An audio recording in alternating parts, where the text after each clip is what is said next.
Meni kechasi nega ko'chada sanqib yurganimga qiziqayotgandirsiz. Hayotimda keskin burilish ro'y berdi.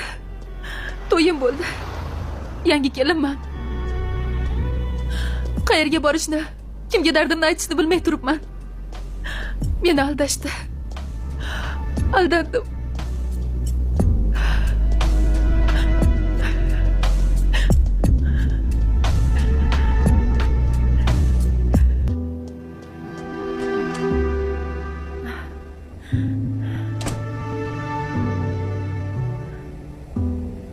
Kerak emas. Kerak emas dedim-ku.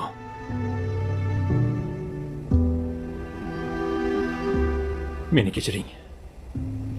Nima? Kechiring. Hozir haqiqatni bilib olasiz. Oyi. Oyi.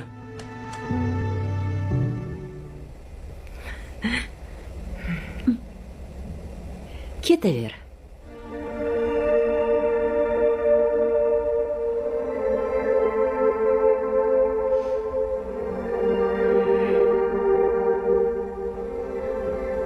Yangalaringizni ketkizib yubordim, qizim.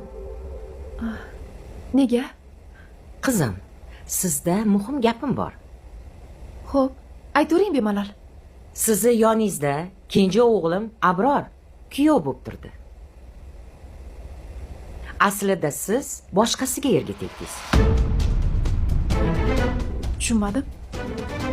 Sizni to'ng'ich o'g'limga olib berdim.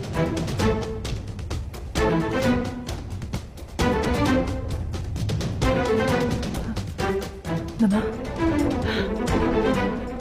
O'g'limga 5 yildan buyon qiz qidirardim. Kirmagan xonadonim qolmadi. Hech kim qizini bermadi. Shuning uchun sizni olib berdim. Tushunmadim. Nimalar deyapsiz? Menga juda yoqib qoldingiz. Shuning uchun sizga yolg'on gapirishga majbur bo'ldim. Men Voy. Voy. Kelin, o'zingizga keling. Sizga nima bo'ldi? Abror suv olib kel. O'zingizga keling, kelin, ko'zingizni oching. Kelin, o'zingizga kelsangizchi. Abror, suv olib kel. Oyi. Mana, oling. Ichib oling.